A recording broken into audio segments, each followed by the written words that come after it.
తెల్లవారుజామున ఉదయం నుంచి వరుసగా దుబాయ్ నగరం పైన డ్రోన్తో అటాక్ జరుగుతూనే ఉంది.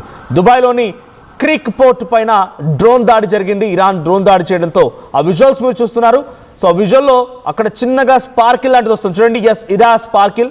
సో అక్కడ కనిపించేటువంటి ఆ చిన్న స్పార్కిల్ అదే. సో అక్కడే ఇప్పుడు డ్రోన్ దాడి జరిగింది. హై రైజ్ టవర్ అది, ఆల్మోస్ట్ ఒక 25th to 30th ఫ్లోర్లో ఈ అటాక్ జరగడంతో హార్బర్ బిల్డింగ్లో ఒక్కసారిగా మంటలు చెలరేగాయి. ఈ మంటల దాటికి ఆ అపార్ట్మెంట్ ఉన్నటువంటి ఆ బిల్డింగ్లో ఉన్నటువంటి ప్రజలంతా కూడా ఒక్కసారిగా అలర్ట్ అయ్యారు. వారంతా ప్రాణాలు కాపాడుకోవడం కోసం కిందికి పరుగులు పెట్టారు. సో ఇక్కడ కూడా ఏమాత్రం ఆగడం లేదు. ఇజ్రాయెల్ పెద్ద మొత్తంలో లెబనాన్పై దాడి చేస్తోంది. ఇజ్రాయెల్ లెబనాన్పై దాడి చేస్తుంటే హెజ్బుల్లా ఇజ్రాయెల్పై డ్రోన్తో అటాక్కి తెరలేపింది. ఇప్పుడు ఇజ్రాయెల్లో కూడా కొంత ఉద్రిక్తత పరిస్థితులు నెలకొన్నాయి. ఈ యుద్ధం ముగుస్తుందా అనంటే ఇప్పట్లో ముగిసేలా లేదు. ఇది రోజు రోజుకి మరింతగా తీవ్రతరం అవుతూనే ఉంది. దాని తాలూకా పర్యవసనాలు భారత్లో కూడా చవి చూడాల్సి వస్తుంది. భారత్లో హోటల్స్ మూతపడుతున్నాయి. విద్యార్థులు చదువుకునేటువంటి హాస్టల్స్లో కూడా తిండికి కష్టమైపోయింది. సో హాస్టల్స్ మూతపడుతున్నాయి, హోటల్స్ మూతపడుతున్నాయి. మొత్తంగా ఒక వ్యాపారం మొత్తం కూడా దెబ్బతింటోంది. సో పెద్ద మొత్తంలో దాని ప్రభావంతో భారతదేశ వ్యాప్తం కూడా చాలా సంచలనంగా మారింది. కేవలం భారతదేశంలోనే కాదు, ఇదే పరిస్థితి. నేను ఈ మాట అంటూ ఉంటే కొంత మీకు ఎగ్జాగరేషన్ అనిపించవచ్చు, లేదంటే కొంత ఎక్కువగా చెప్తున్నామనే మాట మీకు అనిపించవచ్చు. కానీ మనం ఒక మహమ్మారి భారతదేశంతో పాటుగా ప్రపంచ దేశాలు ఎలా వణికించిందో చూసాం. చైనా మొదలైనటువంటి ఆ మహమ్మారి ప్రపంచ దేశాలను వణికించి లాక్డౌన్ దిశగా అడుగులు వేసి లాక్డౌన్ విధించాల్సిన పరిస్థితి వచ్చింది. ఇప్పుడు దాదాపుగా అదే పరిస్థితి రాబోతోందా? హాస్టల్స్ మూతపడుతున్నాయి, హోటల్స్ మూతపడుతున్నాయి. పెట్రోల్, డీజిల్, ఆయిల్కి సంబంధించి కూడా కొంత స్కేర్సిటీ ఏర్పడే అవకాశం ఉంది. సో ఈ నేపథ్యంలో ఇన్ఫ్లేషన్ స్టార్ట్ అవ్వచ్చు. ఎస్మా ప్రయోగించే అవకాశం ఉంది. Essential services management act and goods act ఇది ప్రయోగించే అవకాశం ఉంది. దీని ద్వారా వన్స్ ఎస్మా లాంటిది ప్రయోగించారు అని అంటే కనుక డెఫినెట్గా అది ఒక లాక్డౌన్ మాదిరి సిచ్యువేషనే. లాక్డౌన్ ఎటువంటి పరిస్థితులు అయితే ఉంటాయో అటువంటి పరిస్థితి మాత్రమే ఇక్కడ కూడా ఎగ్జాక్ట్గా రాబోతోంది అనేటువంటి పరిణామాలు కనబడుతున్నాయి.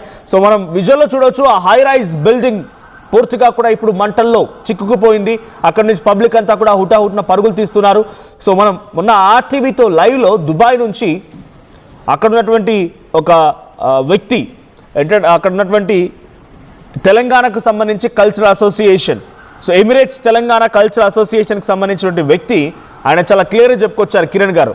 సో కిరణ్ గారు చెప్పిన మాట ఏంటంటే, అక్కడ మాకు రాత్రుల్లో మెరుపులు కనబడుతున్నాయి ఆకాశంలో, మేము చూసాం వాటిని, ఒక రయ్యమని చెప్పి అప్పుడప్పుడు చెప్తూ ఉంటారు చూసారా, చుక్క తెగిపోవడం అని. ఆ మాదిరిగా చిన్నగా స్పార్కిల్స్ వస్తూ ఒక చుక్క తెగిపోయింది అన్నట్టుగా మెరుపులు వస్తూ ఉండేవి, ఒక పెద్ద పెద్ద శబ్దాలు వినిపించేవని చెప్పి అని చెప్పారు. సో అటువంటి మిసైళ్ళు, డ్రోన్లు అన్నీ కూడా ఇజ్రాయెల్పై ప్రయోగించినప్పుడు లేదంటే గల్ఫ్ దేశాలపైన ఎక్కడో ఒక దగ్గర ఈ డ్రోన్ అటాక్తో పాల్పడ్డప్పుడల్లా అటువంటి శబ్దాలు, అటువంటి విజువల్స్ కనిపించాయి వాళ్ళకి. ఇప్పుడు కూడా ఇక్కడ క్రీక్ అనేటువంటి హార్బర్ బిల్డింగ్ పైన కూడా అదే మాదిరిగా ఒక డ్రోన్ వచ్చి అటాక్ చేయడంతో అక్కడటువంటి హై రైజ్ బిల్డింగ్, అది 25th floor approx, so 25th floor దగ్గర ఈ డ్రోన్ అటాక్ చేయడంతో అక్కడ భారీగా మంటలు చెలరేగాయి. సో దుబాయ్ నగరం పైన చాలా పెద్ద మొత్తంలో దాడి చేస్తోంది ఇరాన్. సో గతంలో దుబాయ్ ఇంటర్నేషనల్ ఎయిర్పోర్ట్ పైన దాడి చేసింది. దుబాయ్లో ఉన్నటువంటి వారందరూ కూడా వరుసగా ఒకరి తర్వాత ఒకరు భారత్ వైపుగా వస్తున్నట్టుగా మినిస్టర్ ఆఫ్ ఎక్స్టర్నల్ అఫైర్స్ కానీ లేదంటే అటు దుబాయ్కి సంబంధించి విదేశాంగ మంత్రిత్వ శాఖ కూడా వెల్లడించింది. సో ఇప్పటికే 60,000 పైచిలకు దుబాయ్లో ఉన్నటువంటి మన భారతీయులంతా కూడా తిరిగి వచ్చేస్తారు. సో 15 లక్షల మంది భారతీయులు దుబాయ్లో ఉంటే 60,000 మంది వెనుదిరిగి వెళ్ళిపోయారు. కొంతమంది ఎయిర్పోర్ట్లో చిక్కున్నారు, వాళ్ళకి ప్రత్యామ్నాయ ఏర్పాట్లు చేశారు. దీంతో పాటుగా దుబాయ్ నగరం పై నుంచి గల్ఫ్ కంట్రీస్ పై నుంచి ఎగరాల్సిన విమానాలు కూడా పూర్తిగా రాకపోకలకు ఇబ్బంది తలెత్తడంతో అవి కూడా ఇబ్బంది పడాల్సి వస్తుంది. సో ఇప్పుడు విమాన రాకపోకలు నిలిచిపోయాయి. అటువైపుగా యుద్ధ నౌకలు కానీ లేకపోతే నౌకలకు సంబంధించి బల్క్ క్యారియర్లు కానీ ఆయిల్ ట్యాంకర్లు కానీ రావడానికి వీల్లేదు. సో దుబాయ్ ఒక రకంగా అష్ట దిగ్బంధం అయిపోయిందని చెప్పాలి. సో దుబాయ్ ఇరాన్ చేసేటువంటి దాడిలో తీవ్రంగా నష్టపోతోంది. సో దుబాయ్ చేసేటువంటి ఇరాన్ చేసేటువంటి పనిని ఏమాత్రం దుబాయ్ ఆ రకంగా యాక్సెప్ట్ చేయడం లేదు. వాటిని తిప్పికొట్టే ప్రయత్నం కూడా చేస్తోంది. వారి దగ్గర ఇంటర్సెప్టార్స్ని ఉపయోగించి తిప్పికొట్టే ప్రయత్నం కూడా చేస్తోంది. కానీ ఆ తిప్పికొట్టే క్రమంలో 1-2 అక్కడ ఇంటర్సెప్టార్స్ పనిచేయకపోగా, లేదు అని అంటే ఇరాన్ ఏం చేస్తోంది, ఇక్కడ ఒక రాడార్ని ఏర్పాటు చేసుకొని ఆ రాడార్ లోపలికి వచ్చిన ప్రతిదీ కూడా ఇంటర్సెప్టార్తో దాన్ని డైరెక్ట్ ఆటోమేటెడ్గా ఢీకొట్టి ఆ డ్రోన్స్ని డిస్మాంటిల్ చేస్తూ ఉంటాయి. కానీ ఇక్కడ రాడార్ని దెబ్బ కొట్టింది ఇరాన్. అమెరికా ఇచ్చినటువంటి ఆ రాడార్ సిస్టమ్ని గల్ఫ్ కంట్రీస్ లేదా గల్ఫ్ కంట్రీస్ వాడినటువంటి రాడార్ సిస్టమ్ని ఇప్పుడు ఇరాన్ దెబ్బ కొట్టడంతో ఆ రాడార్ కూడా కొన్ని సందర్భాల్లో పనిచేయకుండా పోతోంది. సో అది పోర్ట్రైట్ PAC-3 కానివ్వండి, లేకపోతే థర్డ్ కానివ్వండి, ఈ రెండు కూడా రాడార్లు పనిచేస్తున్నాయి గల్ఫ్ కంట్రీస్లో. ఇప్పుడు ఆ రాడార్స్ అన్ని కూడా కుప్పకూలిపడంతో ఈ ఇబ్బంది తలెత్తింది.